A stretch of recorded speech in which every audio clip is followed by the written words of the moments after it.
In today's video, I'm sharing my top tips for layering coloured pencils to help you develop your skills and take your art to the next level. Hi, I'm Amy, and if you are new around here and like these types of videos, then please don't forget to subscribe to my channel because I have lots of new art videos coming to my channel. But anyway, let's jump into today's video. So why are layers important? Layers are an essential coloured pencil technique that enhance the tone, depth and dimension in drawings. They allow you to slowly build up your colours and textures, create smooth transitions of colour and more realistic effects in your drawings. To understand the layering process a bit better, I think it's important to see how your coloured pencils lay down on paper, and also how you build up your layers over time. No matter what type of paper you are drawing on, your paper will have texture and tooth to it, and this can affect the way that the pencils make contact with the paper. As you colour over the pencil, your pencil will release particles which will fall into the grooves of the paper. This will then start to fill in the white paper grain. However, in your early stages of layering, there will still be quite a lot of white paper grain that you need to fill in, and so that's why it's important to keep adding in layers. Every time you add a new layer of colour, more of the white paper grain will fill in until it becomes saturated, and you want to continue adding layers until you have achieved full coverage. You can also create layering with either wax or oil-based pencils. Wax-based pencils contain more wax binder in them, and so they are very soft and creamy and easy to layer and blend. Whereas oil pencils contain more oil binder in them, and so they are very durable and allow for multiple layers of colour. So the layering technique works for both types of pencils. I will also be using both wax and oil in today's video for some drawing demonstrations. So now that we have run through why creating layers is important, let's take a look at how you create layers. You want to make sure that you're using sharp pencils, as sharp pencils can get into the grooves of the paper, whereas blunt pencils have an uneven tip and it's hard to get consistent layering. And to sharpen my pencils, I either use a helical or an electrical sharpener because it sharpens my pencils to a much finer point. Once my pencils are sharp, I also rotate the pencil as I am drawing because this actually helps to retain the sharp point of the pencil for longer. You also want to make sure that you start off with a very light pressure as well, and this is because you want to build up your layers slowly over time. Gradually increase your pressure as you add more layers, and only apply a heavy pressure with your pencils when you are coming towards the end of the layering process and are ready to start burnishing your colours. So one thing that can happen if you apply too much pressure too early on is you can flatten the tooth of the paper, and when you flatten the tooth of the paper, this means that you can't add in any more layers over the top. So this should be done as a last step. To help me make sure that I am keeping a light pressure on my pencils, what I do is I hold my pencil further back, because if I hold my pencil further back, I have less control over the pencil as my grip on the pencil is a lot softer. And when I want to apply more pressure, I hold my pencil closer to the tip because it allows me to have a tighter grip on the pencil and more control over the pressure that I apply onto the paper. I also make sure that when I am layering and blending, I'm only using circular motions. Circular motions create very even coverage and also cancels out any stubborn lines in the drawing. Whereas if you use back and forth motions, this is going to create a lot of stop and start lines in your drawing, which you don't want because you want that smooth and consistent shading and blending. You can also use the cross hatching method as well, because this involves you layering in one direction and then layering in the other direction, which means that you're going to cancel out any stubborn lines in your drawing. To create depth in my drawing, when I'm working in layers, I always work from light to dark. You want to preserve your light tones and gradually transition into your darker tones. And you also want to make sure that you have that contrast between your light and darkest areas. If you work from dark to light, you're going to very quickly lose those light tones, and then you're going to lose all of that depth and contrast that you need to build up for that realistic effect. I also make sure that I work in very small sections of my drawing as well, and so I will work section by section rather than looking at everything as a whole. It allows me to break the process down and focus on the different textures and details that I can see in the reference photo. So now that we have run through the basics of layering, let's take a look at everything together in a drawing demonstration.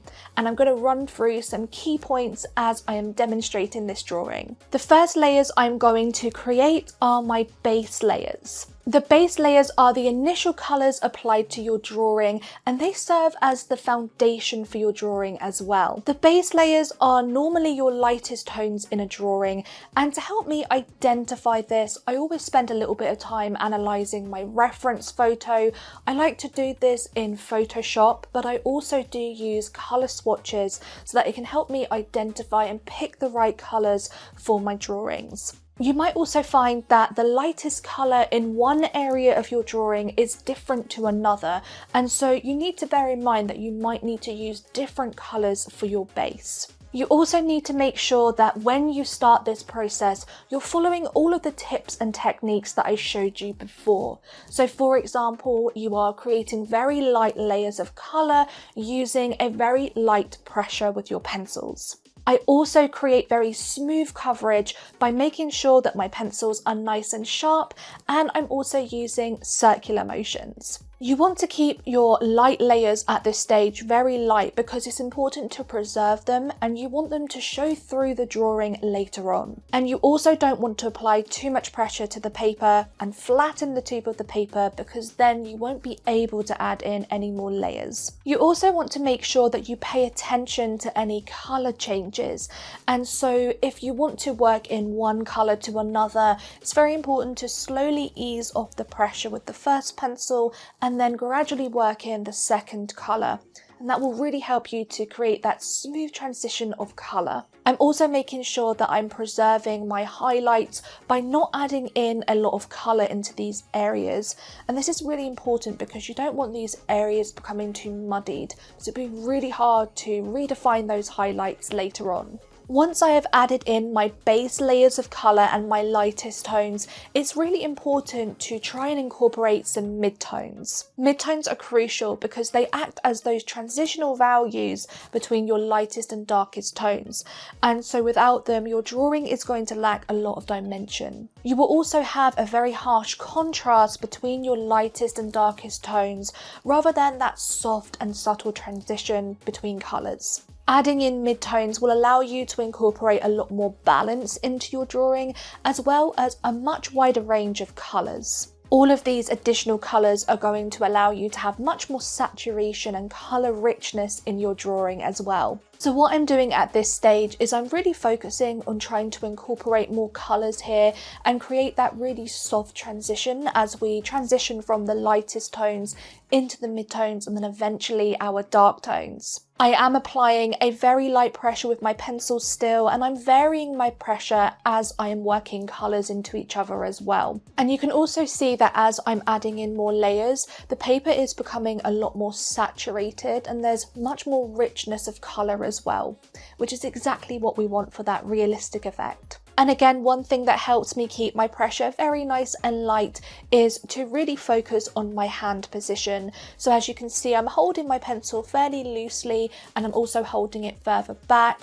I'm also angling it so that it's more on the side, and this helps to create that very smooth, soft and subtle shading. As I said earlier on, you also want to make sure that you are using accurate colours in your drawing as well, and one thing that can help with that is holding your reference photo up to coloured pencil swatches to pick the right colours. Another thing that you want to be paying attention to is the texture of the drawing as well. So for example, if we look at this pepper, the pepper has a very smooth texture, and so I'm creating very soft shading. You can see that my pencil strokes are very soft, they're very controlled, and this will help to mimic the texture of the pepper. And if you are struggling with this process, one thing that can help is to work in smaller sections of the drawing, because it will really help to break the drawing process down for you. Sometimes I like to break things even further down by trying to identify any shapes, shadows and patterns in the reference photo. By identifying any basic shapes, it can really help you to make the drawing process a lot easier. So now I'm trying to incorporate some dark tones and shadows, and this is very important because this is going to allow you to create much more contrast in your drawings and make your drawings pop. To help you identify where your shadows are in the drawing, it's important to look at your reference photo. Your reference photo should have a form of light source, and so where the light source is, that's where your lightest tones are going to be, and your darkest tones will fall on the opposite side of the light source, so facing away from the light source. So for example, with this pepper, there's quite a lot of shadows on the underside of the pepper, as this area is facing away from the light source. So where these shadows are is where I want to be adding in a lot more darker tones. So in these shadowed areas, there's a lot of intense and rich red colours, and I want to start bringing these colours in.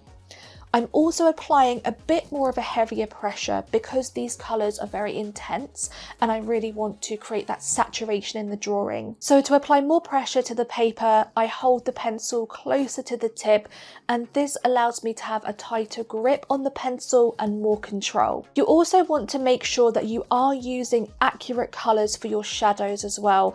And one thing that I see a lot of beginners doing is they will use black a lot for shadows, and you only want to use black very sparingly and only if it is in the reference photo. Black can be a very overpowering colour, and it can also alter the hues in your drawing as well, so you do need to be careful. Another thing that I'm doing when I add my shadows in is I'm not creating any harsh outlines at all.